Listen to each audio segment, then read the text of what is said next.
Boa noite, senhoras e senhores. Sejam bem-vindos à teleconferência da New Holdings para discutir os resultados do quarto trimestre de 2025. Uma apresentação de slides acompanha a transmissão de hoje, disponível no site de relação com investidores da Nu, www.investors.nu em inglês e www.investidores.nu em português. Esta conferência está sendo gravada e a repetição também poderá ser acessada através do site de RI da companhia. Essa teleconferência também está disponível em português. Para acessá-la, você pode clicar no ícone do globo no canto inferior direito da tela do Zoom e, em seguida, escolher Entrar na sala de português. Em seguida, silenciar o áudio original. Novamente, para acessar a nossa conferência em português, clique no ícone do globo do lado direito inferior da sua tela Zoom e selecione a opção Sala em Português. Ao acessar a nova sala, certifique-se de mutar o áudio original. Informamos que todos os participantes estarão em modo somente de escuta. Você poderá enviar suas perguntas online a qualquer momento usando a caixa de perguntas e respostas do webcast. Agora eu gostaria de passar a palavra ao senhor Guilherme Souto, diretor de Relações com Investidores da New Holdings. O senhor pode prosseguir. Muito obrigada, operadora, e obrigado a todos por participarem de nosso call de resultados hoje. Estão comigo hoje Davi Vélez, nosso fundador, CEO e Chairman, e Guilherme Lago, nosso diretor financeiro.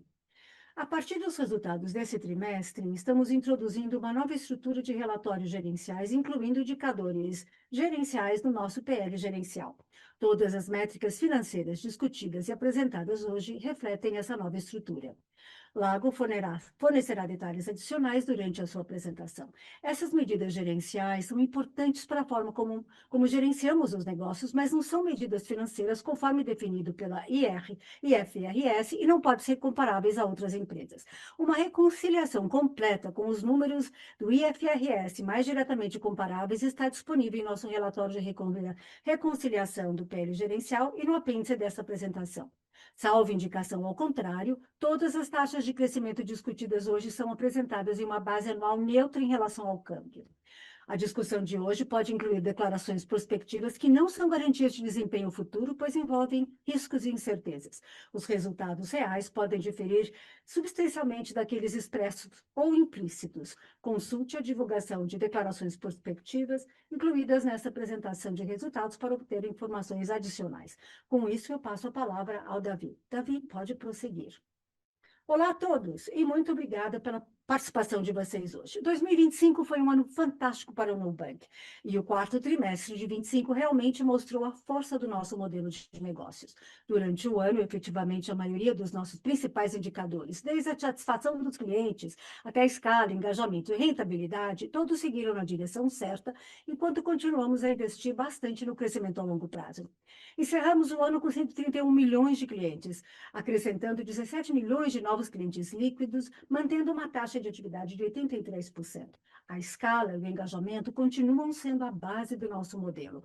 O ARPAC atingiu $15 por cliente ativo, um aumento de cerca de 9% tri contra tri e 27% com relação ao ano anterior, impulsionado pela monetização mais profunda em nossa plataforma. Como resultado do forte crescimento na base de clientes e o aumento do ARPAC, as receitas do quarto tri de 25 atingiram $4,9 bilhões, um aumento de 45% ano contra ano. O lucro bruto no período atingiu quase $2 bilhões, um aumento de 38% ano contra ano. Ao mesmo tempo, mantivemos a disciplina com um índice de eficiência de 20% sobre a nova metodologia, mesmo continuando a investir em nossos principais mercados e em novas tecnologias. O lucro líquido atingiu $895 bilhões, traduzindo-se em um ROI recorde de 33%, mantendo fortes reservas de capital e ampliando nossa carteira de crédito de forma responsável. Esses resultados refletem as prioridades que estabelecemos e a disciplina de execução ao longo do ano. Uma maneira de ver essa execução é observando o que colocamos nas mãos dos clientes. Em todos os nossos mercados, lançamos mais de 100 novos produtos e recursos. Mais importante do que o número foi a intenção.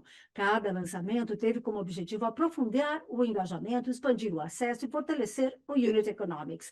Individualmente, essas iniciativas são incrementais. Em escala, elas se combinam. Em pagamentos, evoluímos o Pix com resultados habilitados para IA, lançamos pagamentos instantâneos na Colômbia e expandimos as redes de saques e depósitos no México para mais de 30 mil pontos físicos. Em crédito, expandimos com responsabilidade, lançando novas modalidades de empréstimo consignado no Brasil, cartão de crédito como assinatura na Colômbia e implementando programas como Fresh Start para ajudar os clientes engajados a recuperar acesso ao crédito. Também introduzimos o cartão de crédito para menores de 18 anos, começando a construir relações financeiras mais cedo na vida dos crianças.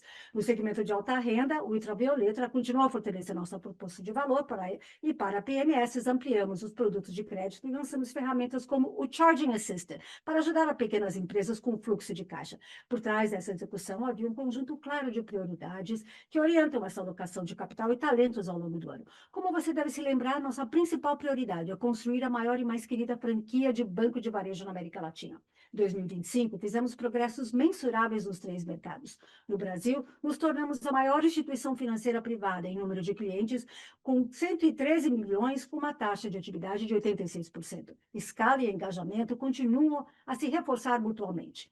No México, atingimos 14 milhões de clientes, avançando em nosso processo de licenciamento bancário, e cerca de metade dos nossos clientes já receberam seu primeiro cartão de crédito através do Nu, reforçando nosso papel na expansão e no acesso ao crédito. Na Colômbia, passamos o número de 4 milhões de clientes e o cartão de crédito aumentou significativamente as taxas de aprovação, mantendo um Unit Economics saudável. Em nosso ecossistema digital, alcançamos 12 milhões de clientes ativos únicos em iniciativas como NuCel, NuPay e NuTravel. A adoção ainda é incipiente em relação à nossa base, mas os indicadores de crescimento e satisfação são convincentes e muito bons. Em relação à IA e à expansão global, nosso modelo básico Nuformer está agora em produção para clientes de crédito no Brasil e em testes em outros casos de uso.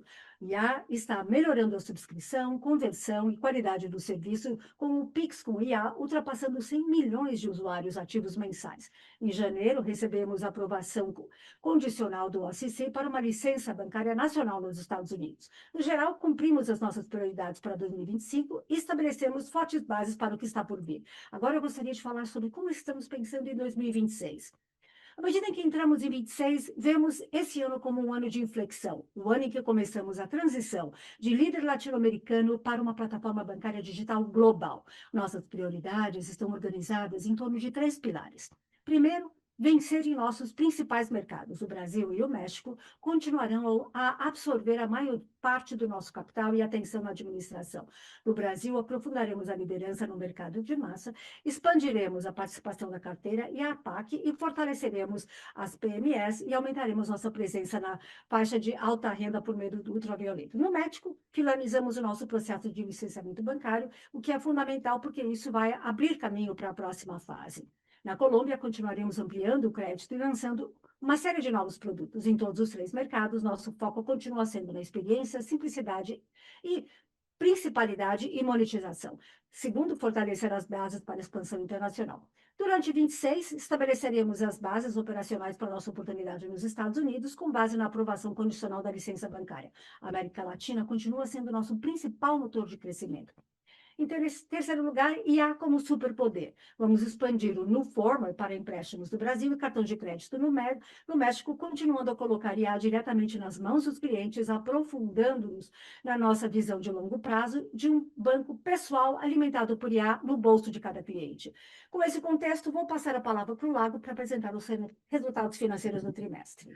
Obrigada, Davi. Antes de passarmos aos dados financeiros desse trimestre, eu explicarei brevemente uma evolução em nossas divulgações.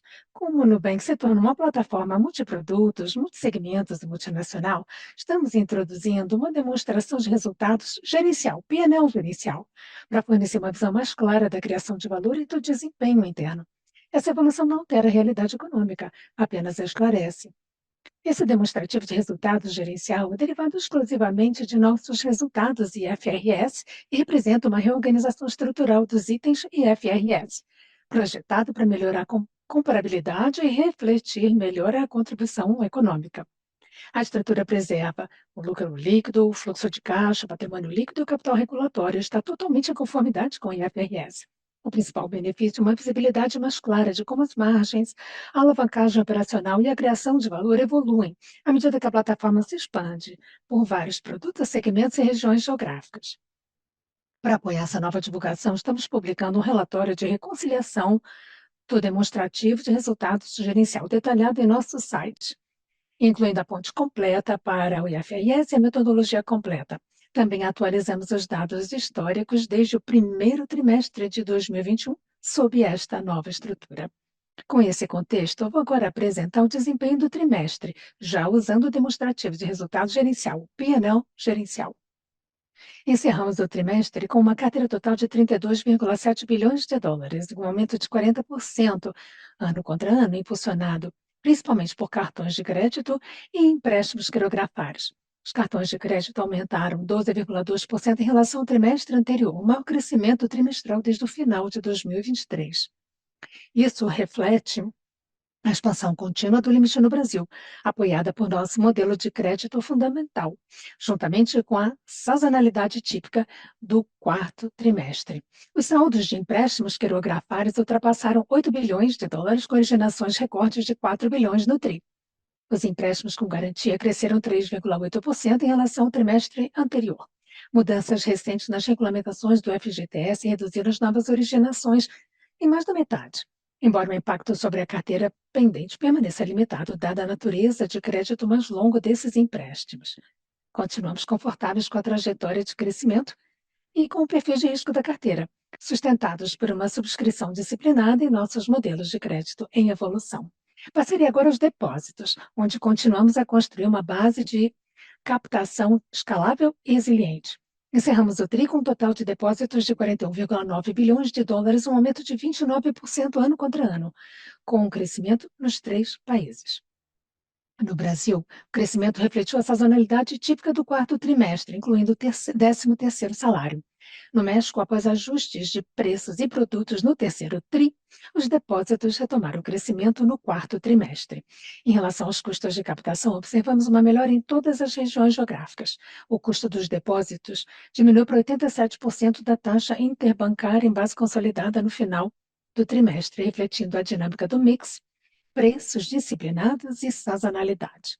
Os depósitos continuam sendo uma alavanca estratégica para nós, fortalecendo a resiliência do balanço patrimonial, apoiando os lucros e reforçando o engajamento dos clientes enquanto continuamos a gerenciar os preços com disciplina para preservar uma economia atraente. Passando a margem financeira bruta, NII, CLA e as margens ajustadas ao risco. A NII aumentou 13% em relação ao trimestre anterior, impulsionada pelo crescimento da carteira e pela melhoria dos custos de captação, especialmente no México.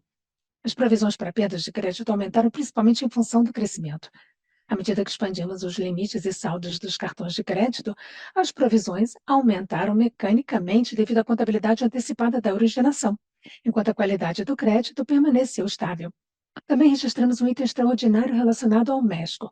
Como pano de fundo, a Prosofipo é um fundo de seguro de depósito setorial, ao qual todas as SOFIPOS são obrigadas a contribuir. Como a maior SOFIPO do país, o NU foi obrigado a fazer uma contribuição extraordinária de aproximadamente 25 milhões de dólares, o que se reflete nas despesas com juros neste trimestre.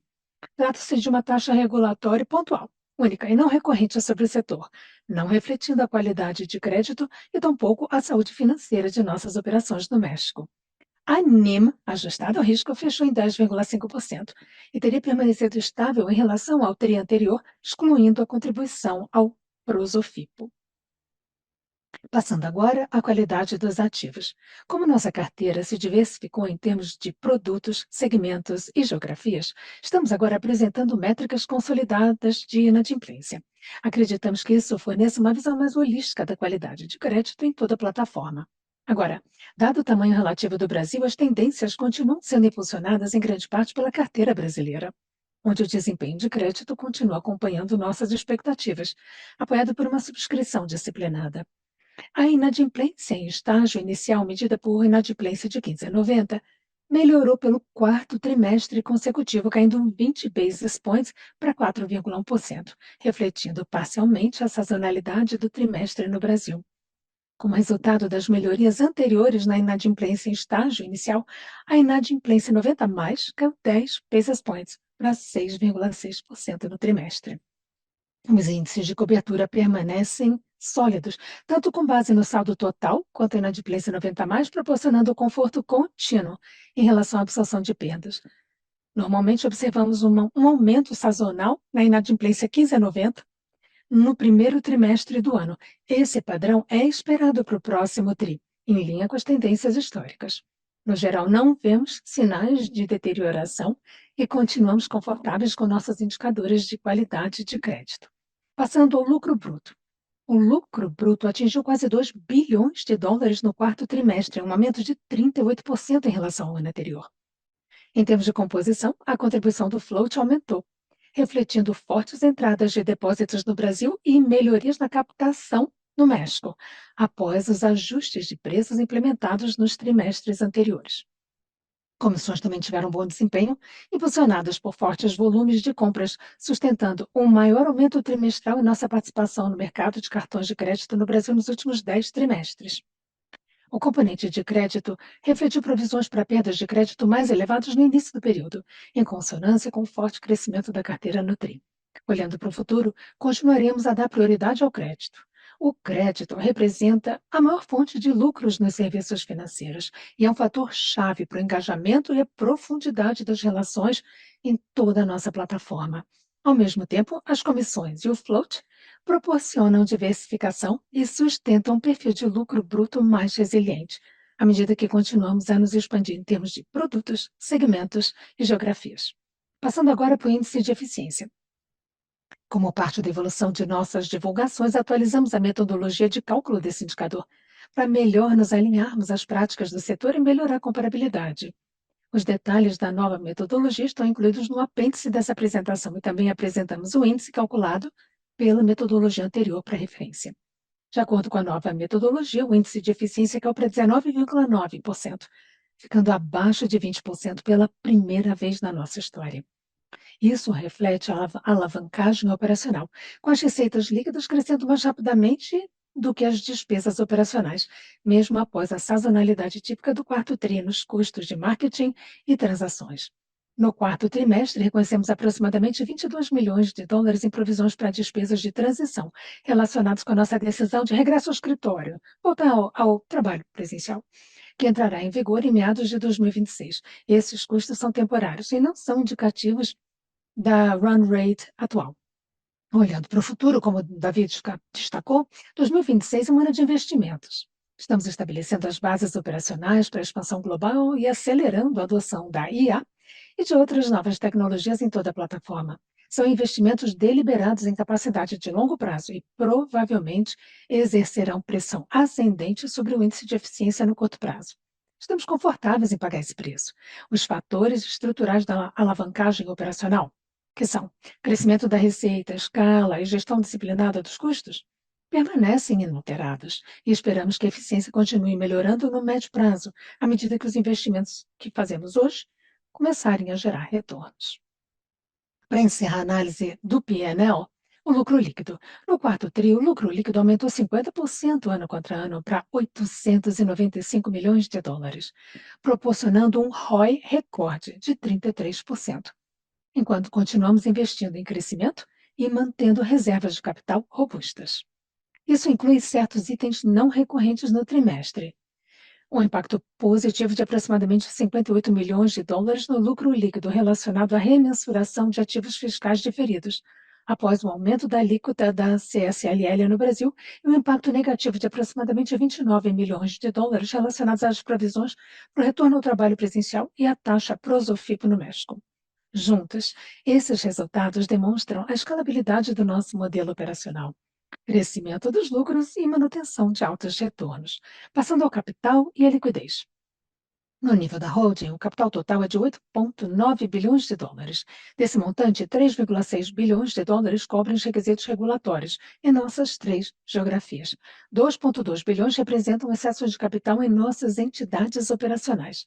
E 3 bilhões de dólares estão na Nu Holdings, como caixa e equivalentes não restritos, disponíveis para financiar tanto o crescimento contínuo em nossos mercados principais, como nossas ambições globais.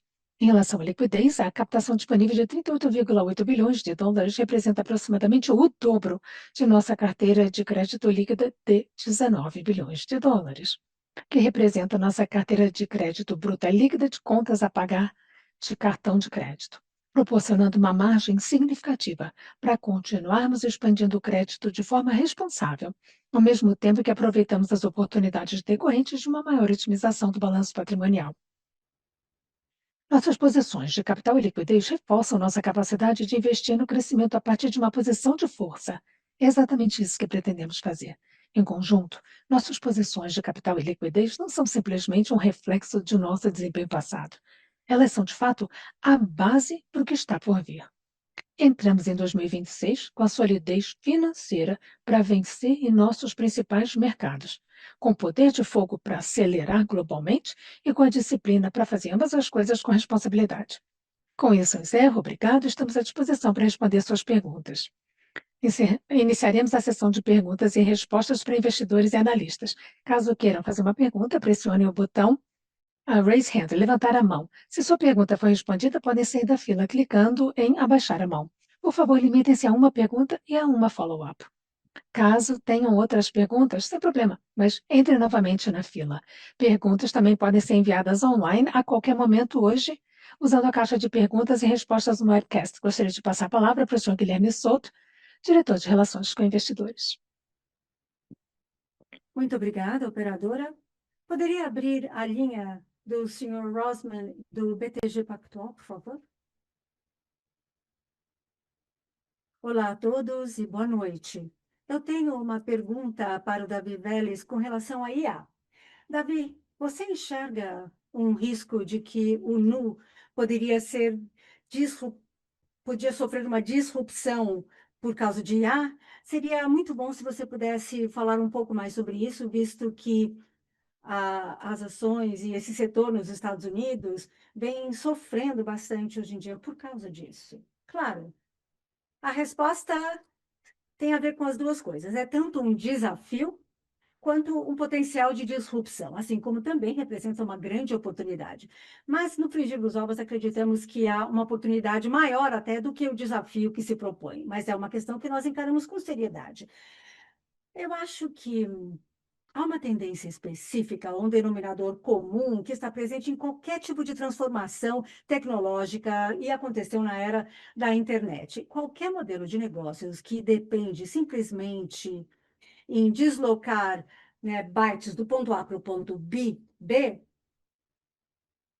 são aqueles setores que vão ser mais afetados mais rapidamente, porque essa nova tecnologia vai remover muito da fricção desse processo. Portanto, eu acho que alguns dos comentários que já ouvimos nessa área de serviços financeiros é que as empresas de serviços financeiros que simplesmente deslocam recursos de um ponto ao outro sofrerão um risco maior de disrupção. Portanto, é preciso agregar mais valor do que isso. Observando deste ângulo, eu acho que sempre acreditamos que, principalmente a receita advinda de crédito, é o tipo de receita mais sustentável na área de serviços financeiros por causa da intensidade de capital atrelada a isso, o aspecto do balanço e também a questão proprietária dos dados, aonde IA desempenha um papel e, finalmente, isso vai lhe permitir tomar melhores decisões. Portanto, pensando sobre um ângulo, há um grande potencial para nós desafiarmos nosso modelo de negócio, mas estamos muito bem posicionados no modo como estamos organizados com relação ao nosso modelo de crédito. Existem algumas outras oportunidades também do lado da receita, né? O ARPAC hoje em dia é $15, né? Enquanto que os bancos tradicionais têm 15, têm 40, né, dólares de ARPAC. Portanto, temos novos cross-selling que vamos poder entregar à nossa base significativa de clientes. tudo que tem a ver com a utilização dos dados que já temos, que nos permite oferecer novos produtos e serviços. Portanto, aqui eu vejo uma grande oportunidade. Eu acho que já falamos sobre isso algumas vezes nesse último ano, né? Esse crescimento muito grande que vimos quando a gente utiliza o nosso próprio modelo para não apenas crédito, mas para cross-selling e vemos outras oportunidades de receita de vendas daí. E depois o lado, né, do custo. Eu acho que algumas empresas vão se beneficiar disso. Cada função que fazemos, principalmente como bancos, desde atendimento ao clientes, compliance e a parte regulatória, vão ser muito melhoradas através do uso de IA. Portanto, eu acho que há alguns vetores de disrupção em vários modelos de negócios, mas quando você pensa no fato de que 95% dos serviços financeiros do mundo e as suas receitas ainda estão mais concentradas nos bancos tradicionais ou incumbentes, e, portanto, tem uma estrutura de custo muito mais complicada e, portanto, nós nos vemos numa posição privilegiada para usar essa tecnologia de IA para potencializar a nossa receita e o custo. Portanto, acho que poderemos ser vencedores nessa mudança da tecnologia. Perfeito, muito obrigada por essa longa resposta. Obrigada. Operadora, poderia abrir a linha do senhor Jorge Cury, do Morgan Stanley? Olá, boa tarde a todos e parabéns pelos números. A minha pergunta refere-se ao seu bom crescimento no trimestre. Eu acho que é uma pergunta em duas partes. Em primeiro lugar, vocês poderiam nos ajudar a traçar a dimensão do impacto desses aumentos do clipe que teve sobre o crescimento do seu cartão de crédito? Eu sei que certamente existe a questão da sazonalidade, mas se pensarmos nesse crescimento ano contra ano, o que veio desses aumentos de clipping e quanto dessa aceleração de cartão de crédito ainda vai perdurar em 2026? E a segunda parte da minha pergunta refere-se ao FGTS. Existe uma maneira de quantificar o que está por vir no seu loan book, baseado no FGTS? Em outras palavras, excluindo o FGTS, qual teria sido o crescimento sequencial da carteira? Obrigada. Olá, Rory, obrigada pela pergunta. Eu vou tentar dividir a resposta em algumas partes. A primeira parte foi sobre o CLIP. Esse foi um ano em que nós implementamos essa nova tecnologia e essa abordagem de subscrição de crédito com muito êxito, permitindo que os nossos clientes aumentassem o seu limite de crédito, principalmente no Brasil, pelo menos até o momento. E a melhor maneira de eu ilustrar a dimensão desse aumento, Jorge, seria talvez mencionando uma nota explicatória número 32 do nosso demonstrativo financeiro, aonde agora começamos a entregar aquilo que nós chamamos de limite de crédito não utilizado, né, que vai de 18 bilhões de dólares a 29 bilhões de dólares. Então, foi um aumento de 11 bilhões de dólares, que representa cerca de 60% de aumento desses limites de crédito não utilizados. É um número importante, não seria possível fazermos isso se não fosse pela nossa alavancagem, das ferramentas de subscrição de crédito, que é uma ferramenta que foi desenvolvida por nós nesses últimos 18 a 24 meses. Já enxergamos todos esses benefícios traduzidos em lucro líquido? A resposta é não, ainda não. Portanto, eu vejo que à medida que esse limite já vai aumentando, em primeiro lugar, temos que oferecer limites de crédito adicional, e esse limite de crédito tem que se traduzir em volume de compras, e em seguida temos que ver se esse limite de compras vai ser traduzido em IDB. Estamos começando a ver o primeiro passo. No primeiro trimestre de 2025, a nossa participação de mercado em volume de compras no Brasil subiu mais ou menos 50 basis points. Foi o maior ganho de participação que vimos, nos últimos 11 trimestres. Ainda há mais por vir. E ainda temos que ver se esses volumes de compras irão se refletir também no IBB, no IBB. Embora 2025 tenha sido um bom sinal da dimensão, né, do aumento do clipe, eu acho que não vamos parar por aí. Vamos continuar a ver isso se transformando em novos modelos e novas melhorias em 2026, 27 e dali para diante. E eu também diria que o advento dessa tecnologia de IA previsível vai melhorar ainda mais, vai se transbordar para Clipe México, Clipe Colômbia, isso vai ser também, vai impactar fraude, né, precificação, design, então há uma imensidão de opções. Então, essa é a minha tentativa de responder a sua primeira pergunta. A segunda pergunta foi sobre o FGTS. A nova regulamentação do FGTS está em vigência desde 1º de novembro de 2025. E já vimos as originações dos empréstimos de FGTS tendo uma queda de 50% a 60% no período, que foi o período desde que a nova regulamentação, né, foi implementada. Isso tem a ver com o consignado público e também privado. A originação, né, tem a ver com isso, porque tem a ver com a classe desse ativo. Obrigado, Lar. Existe uma maneira de quantificar isso, pensando sobre, né, bases trimestrais, qual seria o saldo total dessa expansão, excluindo isso? Seria, né, o FX sem, qual seria o FX sem o FGTS? Seria mais ou menos de 13% a 14%. Ok, então é um número significativo. Obrigado, Lago, foi muito claro. Muito obrigada. Obrigada, Roger. Operadora, por favor, abra a linha de João Pedro Leduc, do Itaú BBA. Oi, pessoal, boa noite. Muito obrigado por pegarem minha pergunta. Quando olhamos para 2026, nós vimos os comentários preparados em termos de trajetória da eficiência do banco.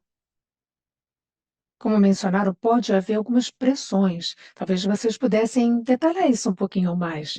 E, claro, isso é um índice, então estou tentando pensar em receitas, considerando o final do ano, com alto ritmo da carteira de crédito, a NII, mas olhando mais para o futuro, poderiam nos ajudar a entender os vetores, custo de captação, etc., as carteiras, para que nós possamos entender mais esses vetores, já que já estamos em mais de 30% de ROI. Obrigado pela pergunta, Leduc. Eu referiria ao slide 15, que fala sobre a evolução do índice de eficiência. Nos últimos trimestres e anos, nós vimos a continuação do potencial de alavancagem operacional da nossa organização. Nós queríamos destacar bem claramente que nós podemos sentir uma pressão ascendente no índice de eficiência nos próximos trimestres, no curto prazo, nos próximos 4 a 6 trimestres, como resultado de investimentos muito deliberados, que eu colocaria em 3 categorias. Primeira, recentemente anunciamos a política de retorno ao trabalho presencial no escritório, começando em 1º de julho de 2026. A partir dessa data, os funcionários terão que voltar ao escritório 2 vezes por semana. Isso significa que nós vamos ter que preparar o nosso escritório, aumentar a área alugada para poder receber os nossos funcionários à medida que eles forem voltando para o escritório. Nós achamos que isso vai trazer enormes benefícios para a companhia, inclusive um aumento na engenhosidade, inventividade e coordenação. Mas, claro que isso traz um OPEX no curto prazo. Então, nós queremos deixar isso claro. Eu diria que o retorno ao escritório provavelmente au- levará o nosso índice de eficiência em torno de para 80 ou 100 basis points. A segunda categoria, Leduc, seria todos os investimentos que estamos fazendo em novas tecnologias e inteligência artificial, a IA. Estamos trazendo novos talentos para a empresa, contratando pessoas novas e pessoas também para pesquisa e desenvolvimento. Isso terá um custo no curto prazo, que nós acreditamos será muito mais do que compensado pelos ganhos do médio prazo que teremos. Mas nós não vamos deixar de investir em talentos para poder maximizar os impactos dos nossos esforços em IA. Então, temos o retorno para o escritório, temos a IA e a terceira categoria, a globalização. Existem muitos investimentos que estamos fazendo, estabelecendo os alicerces para irmos além do Brasil, México e Colômbia. Um tanto dessas despesas não são capitalizados, serão incorridos em 2026. Primeiro, para colecionar margens e receitas nos anos seguintes. Então, basicamente essa direção. Leduc, eu não posso lhe dar nesse momento mais precisão em relação ao impacto de cada uma das três categorias, mas elas sim colocarão uma pressão ascendente nos próximos trimestres sobre o índice de eficiência. Ok, muito obrigado. Operadora, por favor, abra a linha do senhor Yuri Fernandes, do JP Morgan. Obrigado, Souto. Olá, Davi. Olá, Lago. Parabéns pelo ano. As métricas me parecem muito boas, mas tem uma linha aqui que os investidores estão um pouquinho confusos, que é a alíquota tributária. Nós sabemos que existem ajustes gerenciais. Vemos alguns incumbentes no Brasil tendo ajustes semelhantes sendo feitos. Eu acho que aí é mais fácil entender e explicar, mas em relação a esse trimestre, talvez o Lago possa me ajudar aqui. Eu queria entender o que é que levou a uma contabilidade menor nos tributos. Por acaso são os créditos tributários? Algum tipo de tributo, de taxação sobre a JCP? Enfim, o que nós poderíamos esperar para a taxa, a alíquota tributária do Nubank? Olha, Yuri, eu acho que a alíquota tributária inferior no quarto trimestre pode ser explicada basicamente por duas coisas. Um item não recorrente e o outro recorrente. Qual que é o não recorrente? Mais ou menos no início de dezembro de 2025, o governo federal aprovou um aumento no imposto de renda corporativa aplicado às fintechs, inclusive as semelhantes ao Nubank. Isso essencialmente aumentava progressivamente o imposto de renda corporativa para 40% a 45%. Isso começando em 2026 e continuando nos próximos 2 anos.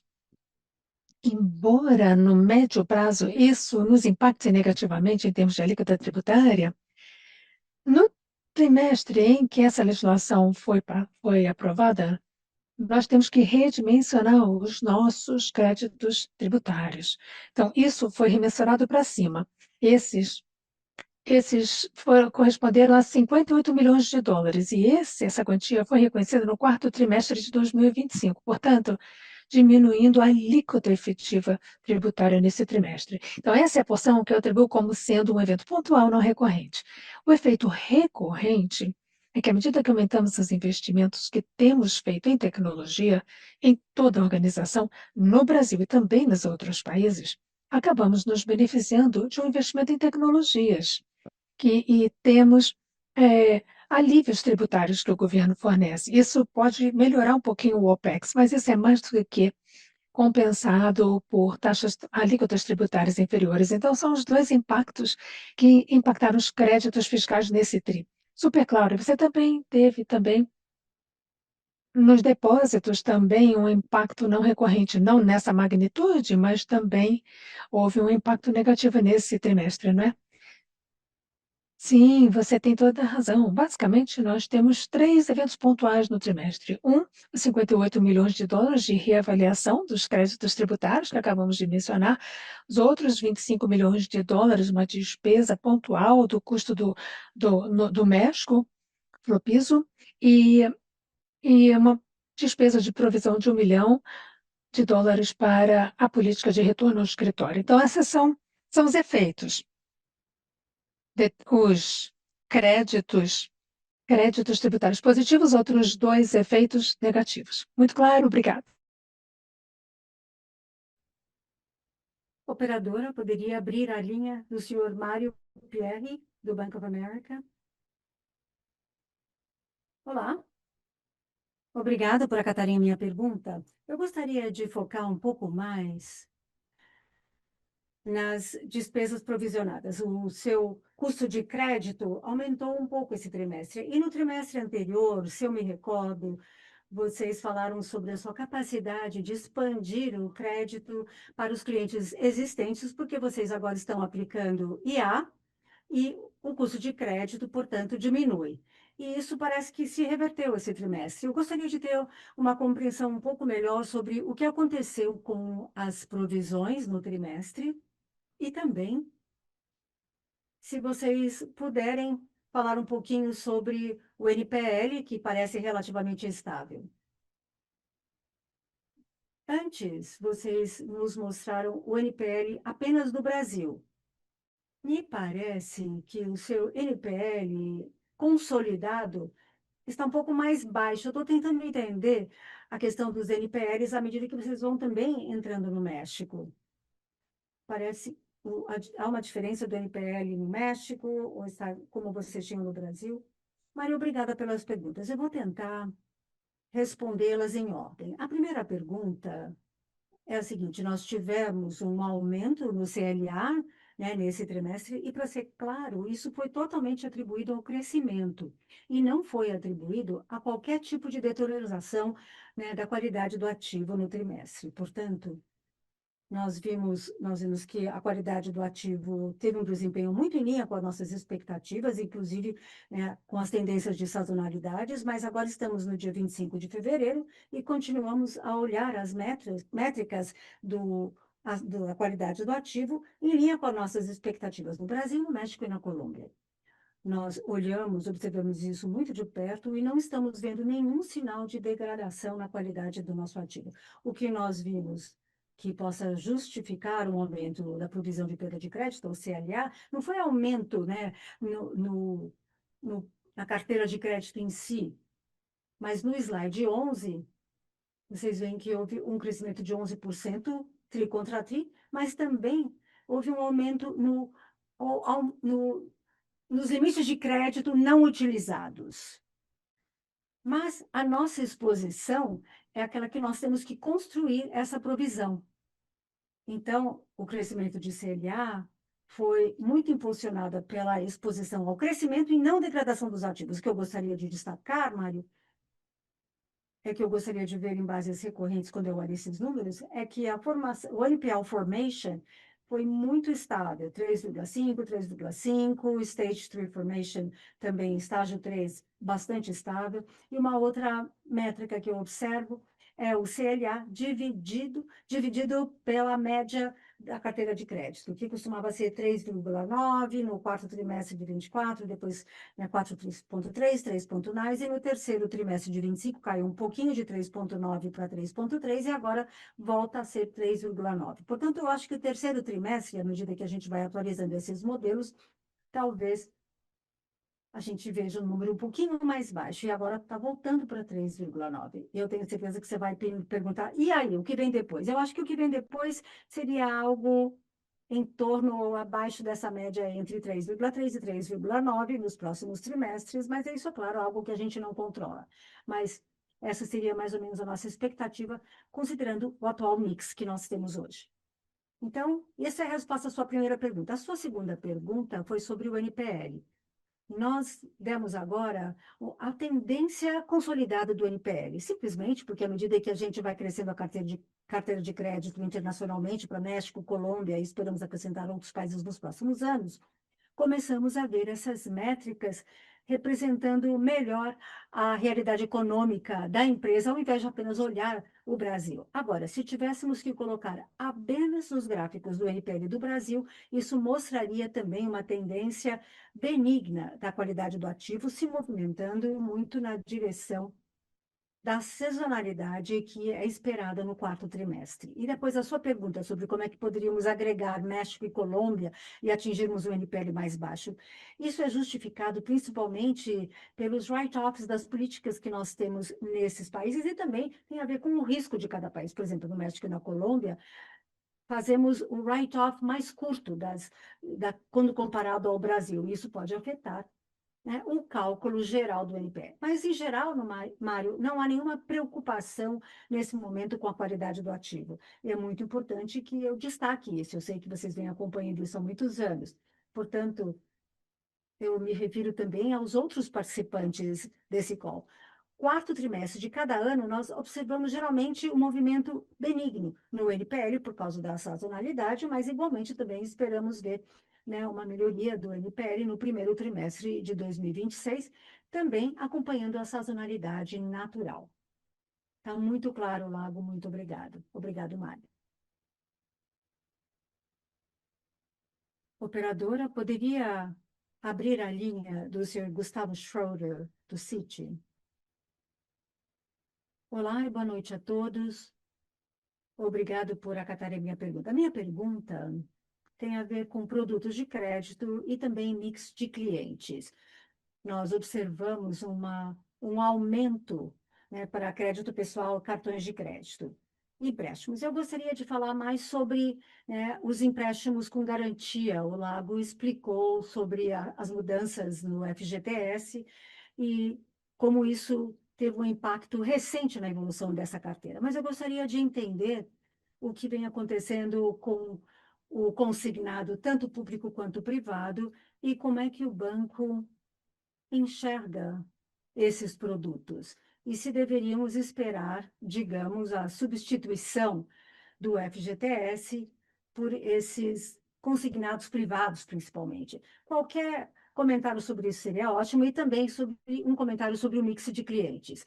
Vocês poderiam nos explicar como o banco está evoluindo quando se trata de explorar os clientes mais afluentes, né? Principalmente com esse aumento recente nos limites de crédito. Obrigada pelas perguntas. Eu vou falar sobre a primeira e depois vou falar sobre a originação dos empréstimos e falarei depois sobre a pergunta, né, dos segmentos de alta renda e afluentes. Basicamente, eu vou dividir, né, a nossa carteira de empréstimos com garantias, principalmente falando sobre o FGTS. Temos o consignado público e o privado. O FGTS é aquele que recentemente teve um impacto negativo da nova regulamentação a partir de 1º de dezembro de 2025.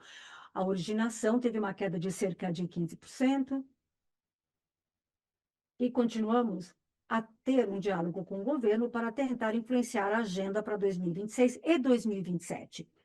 Nós nos tornamos líderes de mercado no FGTS, porque costumava ser um ótimo produto e acreditamos que FGTS continuará a ter um papel importante, né, na formação da nossa carteira de crédito com garantia. Se a regulamentação não mudar, talvez a gente, né, desempenhe um papel bem menor do que aquele representado até o momento. Agora, com relação ao consignado público, que eu coloco aqui, incluindo CIEP e INSS, estamos bem bullish, ainda achamos que este é um mercado que traz muitas oportunidades para aumento de eficiência e intermediação e distribuição. Podemos oferecer produtos com um custo muito mais baixos com relação a outros participantes nesse mercado. E agora, finalmente, estamos chegando ao momento em que veremos a queda da taxa de juros no Brasil. E com isso, esperamos que a portabilidade se acelere e gostaríamos de acreditar que seremos um dos grandes beneficiários desta tendência. Creio, portanto, que a portabilidade está aqui, a taxa de juros, esse ciclo poderá, né, poderá haver um arrefecimento da taxa de juros e, portanto, vemos, né, uma melhoria em 2026. O terceiro ponto é o consignado privado. Estamos muito otimistas e também bullish do ponto de vista estrutural. E com isso eu quero dizer que é uma maneira das fintechs, como o Nubank, ter acesso a informações e clientes que antigamente eram só atendidos pelos bancos incumbentes, né? E trabalhavam. E também grandes empresas no Brasil. Então, isso é uma enorme oportunidade para nós. E logo que nós observarmos uma melhoria, né, no risco de crédito, vamos começar a oferecer algumas ofertas para esses clientes. Parte disso tem a ver que as garantias ainda não estão operando com potencial pleno, é uma questão de quando e não se. O Gustavo também vem acompanhando, estamos acompanhando isso muito depressa. Quando o consignado público foi oferecido alguns anos atrás, levou um ano e meio, até que todas as garantias estivessem funcionando bem. Estamos apenas esperando que isso também aconteça neste segmento para que a gente atue mais fortemente ali. Eu vou agora passar a palavra ao Davi para responder o resto das suas perguntas mais adiante. Está tudo claro, Lago, muito obrigada.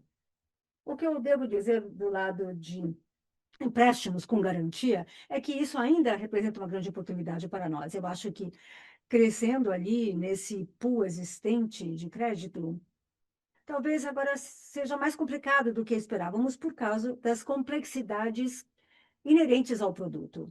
Há muitas features que ainda têm que ser incluídas ao produto, principalmente com relação à portabilidade. Grande parte do crescimento desses produtos vem da portabilidade, e os clientes que fazem essa portabilidade têm que fazer diferentes integrações. E isso também envolve muitas taxas, muitas dessas features vão desaparecer. E um vento ao favor no sistema financeiro brasileiro é que toda essa fricção que havia em custo, que historicamente vem melhorando, ou pelo menos, né, antigamente tornava esse movimento mais difícil. Então, agora nós estamos vendo uma aceleração do ganho de participação de mercado. Estamos construindo muitos desses features, desses recursos. Eu gostaria que a atração hoje fosse um pouco mais elevada, ou significativamente mais elevada, mas os ventos a favor estão nos ajudando. No lado da alta renda, continuamos a ver um crescimento importante. Na verdade, esse é um ambiente muito competitivo, um segmento competitivo. Muitos bancos tradicionais e outras organizações estão atrás desse mercado. Definimos esse mercado para nós como clientes que ganham mais de R$ 12.000 por mês. Então, isso não é 1% dos brasileiros, mas sim perto de 10% dos brasileiros. E nessa base de clientes, nós já temos 40% desses brasileiros já são clientes do Nubank. Na verdade, não estão usando o nosso cartão como o nosso cartão principal. Somos, digamos, o terceiro cartão, muitas vezes porque eles tinham inicialmente um limite de crédito muito baixo. E se tivermos a oportunidade de aumentar esse limite no mercado massivo, teremos mais oportunidades ainda, junto a esses clientes de alta renda, de aumentar o seu limite, porque são clientes que ainda não atingimos. Portanto, nós temos que melhorar a nossa proposta de valor do produto, né, do cartão de crédito que nós temos. Nos últimos trimestres, nós lançamos novas melhorias, diferentes taxas, né, de cashback. Nós temos agora a nossa plataforma New Travel e outras. Portanto, é um ótimo produto onde nós garantimos o preço de qualquer passagem aérea ou hotel que você reserva através do nosso aplicativo, e os clientes, então, estão extraindo um grande valor a partir dali. E estamos muito bem integrados com essa nossa proposta de valor. E estamos prontos a lançar um lounge para viajantes frequentes no aeroporto de Guarulhos, em São Paulo. Isso está ganhando grande aceitação. Portanto, temos um grande caminho para melhorarmos mais ainda esse produto. E isso está sendo traduzido em maior participação de mercado. Isso vem crescendo 40% ano contra ano, estamos ganhando participação, e é claro que muitos desses investimentos estão valendo a pena. E a segunda parte da proposta de valor são os investimentos. Já discutimos isso em algumas ocasiões. Está levando para nós um certo tempo até que a gente possa construir uma proposta de valor de investimento mais robusta. Estamos muito próximos de atingir algo muito bom. Estamos próximos à paridade. No nosso app, nós temos produtos de cripto, vários tipos de visualizações e produtos de investimentos. Portanto, estamos chegando muito próximos a termos uma plataforma de investimentos muito boa. Portanto, é muito importante que tenhamos isso para atingirmos essa faixa de alta renda. Existem muitas oportunidades. Não é uma oportunidade apenas de 1 ou 2 trimestres, mas isso representa uma longa jornada de melhorias. Mas nós estamos muito confiantes nas oportunidades que temos olhando para frente. Eu tenho mais um ponto adicional a acrescentar. Falamos sobre o mercado massivo. Na nossa definição, são clientes que ganham até R$ 5.000 por mês. E depois você fez a pergunta sobre aquilo que chamamos de alta renda. São clientes que ganham mais de R$ 12.000 por mês, e que foi a resposta dada pelo Davi. Mas ali no meio, né, clientes que ganham de 5 a R$ 12.000 por mês, esse é um segmento onde estamos crescendo muito mais rapidamente. O Davi mencionou que estamos crescendo mais ou menos 14% ao ano no crescimento de alta renda, mas o Supercore, que é esse intermediário, crescendo 100% em 2025. Então, eu diria que seria interessante se você e outros olhassem esses segmentos em 3 partes, porque existe uma enorme oportunidade para a gente também crescer no Supercore. Está muito claro, muito obrigada.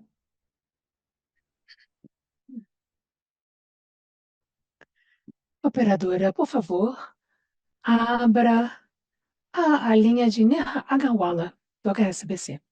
Olá, obrigada por pegar a minha pergunta. Queria fazer um follow-up sobre o segmento consignado privado. Entendemos a complexidade das operações nessa altura, mas vemos outros bancos sendo mais agressivos nesse mercado. E o mercado dobrou de tamanho em 2025. Vocês veem o risco de alguns dos seus clientes que poderiam ter empréstimos pessoais com o Nubank? Poderiam, ou que têm um cartão de crédito com o Nu, podem ir a outros bancos para pegar um consignado privado? E, em última instância, sua alavancagem, seu endividamento pode aumentar e prejudicar a qualidade do crédito desses clientes. Né, uma ótima pergunta. Estamos muito cientes desses dois riscos, que eu chamo de canibalização. Clientes pedindo emprestado em outros bancos e nós perdendo a principalidade com o cliente. Esse é o primeiro risco. O segundo é o que chamamos de subordinação estrutural. Os clientes dando garantia e nós ficamos superexpostos, porque eles estão pegando empréstimos com outros. Embora nós estejamos muito cientes disso, nós ainda não vimos nenhuma evidência desses dois riscos que você mencionou estarem se materializando na nossa base de clientes. De fato, a maior parte dos clientes que vem pedindo consignados privados são clientes com um alto rating de crédito. São provavelmente aqueles clientes que talvez não tivessem acesso ao empréstimo quirografário ou até um crédito, um cartão de crédito não sem garantia, mas estamos acompanhando isso de perto. Em relação ao crescimento do mercado, que você também salientou, eu mencionaria que há algumas coisas a ajustar nesse crescimento. Existe uma mudança natural de classes de ativos que eram consideradas consignados privados sem as garantias instituídas pelo governo e que agora estão migrando para um novo consignado privado.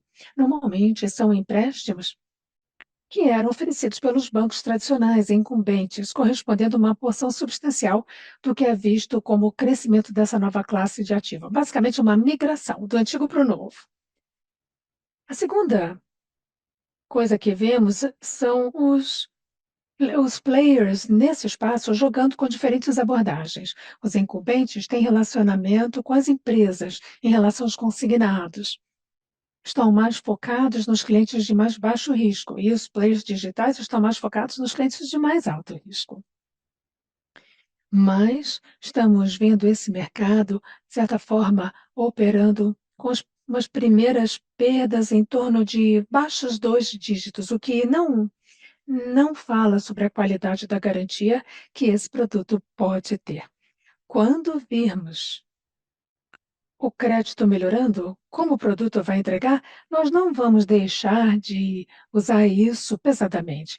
O termo canibalização não é um termo que nós utilizamos. Estaremos lá para oferecer o melhor produto para o cliente, independente deles usarem aquele empréstimo para pagar o outro. Não estamos avançando nisso tanto quanto os outros, não pelo risco da canibalização, mas devido a um conservadorismo em relação ao risco de crédito. Entendi, Lago. E como é que vai ser a NIM? A NIM pode cair, mas a NIM, ajustada ao risco, pode não ser tão impactada quando falamos de empréstimos com garantia para alguns clientes. Sim, Nirra. Outra coisa é que nós podemos ver a quantidade de capital que precisamos alocar ao consignado privado, provavelmente diminuindo para os quirografários. Então, não só as NIMs ajustadas ao risco podem ser preservadas ou até aumentar em termos absolutos, como o retorno sobre o patrimônio pode ser tão atraente, se não mais atraente. Então, isso ainda vai ser definido. Eu só queria entender, por que não oferecer o consignado privado? Eu entendo as complexidades e como lidar com elas, e os empréstimos com garantia. Mas por que não oferecer para os clientes que são considerados seguros? Por que estão dando empréstimos quirografários? Por que não começar com os consignados privados e com garantia? Sim, nós poderíamos fazer isso. O que estamos dizendo é que os benefícios a garantia para os clientes de mais alto risco não foi uma coisa que se comprovou madura o suficiente para nos dar uma subscrição totalmente diferente. Mas só para deixar isso bem claro, eu acho que é uma questão de quando e não se vai acontecer. É um produto bom, com uma boa estrutura, e isso vai beneficiar os consumidores em termos gerais. Nós só não achamos que o produto já esteja pronto para ser o produto no qual nós vamos apostar tanto a essa altura. Excelente, muito obrigada. Operadora, por favor, abra a linha do senhor Tito Labarta, do Goldman Sachs.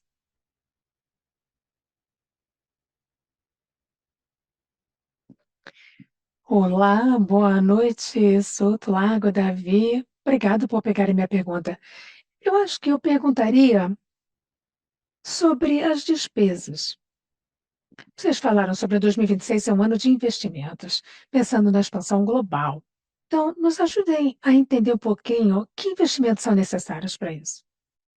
Temos a licença inicial, a pré-aprovação nos Estados Unidos, mas seriam mais investimentos a serem feitos nos Estados Unidos já em 2026, só para tentarmos entender quais são os investimentos necessários para estabelecerem esses alicerces globais.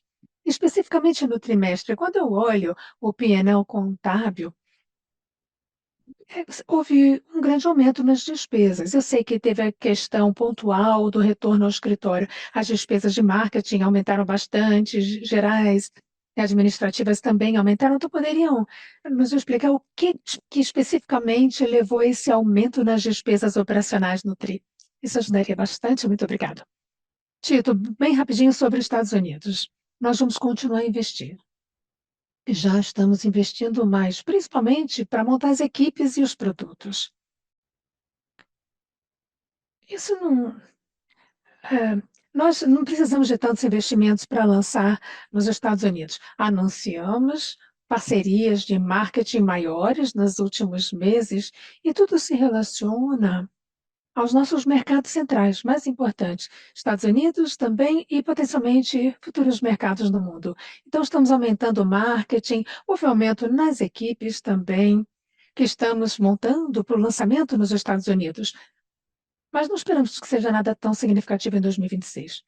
E, Tito, em relação à decomposição do nosso OPEX, no quarto TRI de 2025, eu acho que marketing é uma questão sazonal e tradicional, que normalmente aumenta no último TRI do ano. Houve também a questão dos alívios tributários ligados a investimentos em tecnologia. Isso foi reconhecido como OPEX, mas na realidade é algo que nos traz muita eficiência tributária, muita eficiência fiscal. Então não houve nada extraordinário, nada não recorrente, a não ser aqueles 3 eventos pontuais que mencionamos. Super útil, muito obrigado, Lago. Então, uma rápida follow-up para o Davi. Algum pensamento inicial sobre o plano de expansão nos Estados Unidos? Assim, uma ideia geral do que vocês estão visando, que segmentos, como é que vai ser o go-to-market? Poderiam nos falar alguma coisinha sobre isso? Já ajudaria bastante. Bem, no nível bem macro, ainda não estamos prontos para divulgar a estratégia, qual ela vai ser nos Estados Unidos, mas no nível bem macro, esse é o maior mercado do mundo. E no nível muito macro, parece um mercado muito saturado e competitivo em alguns segmentos. Quando detalhamos alguns segmentos, que por sinal, alguns são do tamanho do Brasil, nós encontramos oportunidades de resolver uma série de problemas do consumidor, semelhante ao que já fizemos no passado. Então, vamos ter uma estratégia muito direcionada, vamos ser muito disciplinados no investimento e vamos focar em algumas geografias potenciais e subsegmentos que nos interessam. Vocês não vão nos ver atirando para todo lado. Vai ser uma jornada longa. E, de novo, esse é um mercado muito sofisticado e muito competitivo em algumas áreas. Mas nós achamos que existem oportunidades para nós criarmos um negócio em algumas sub-áreas nos Estados Unidos. Perfeito, muito obrigado, Davi. Obrigado a você pela pergunta. Muito bem, eu gostaria de agradecer a todos. Nós já nos aproximamos de 60 minutos desse call, portanto, estamos encerrando a conferência de hoje. Em nome da No Holdings, da nossa equipe de relações com investidores, queremos agradecer imensamente pelo seu tempo e participação na nossa teleconferência de resultados hoje. Nos próximos dias, daremos continuidade às perguntas recebidas por meio da plataforma que não pudemos responder. Não hesitem em entrar em contato com nossa equipe se tiverem mais perguntas. Obrigado e tenham uma boa noite. A conferência da Nu Holdings está agora concluída. Obrigada por participarem da apresentação de hoje. Podem desconectar. Boa noite.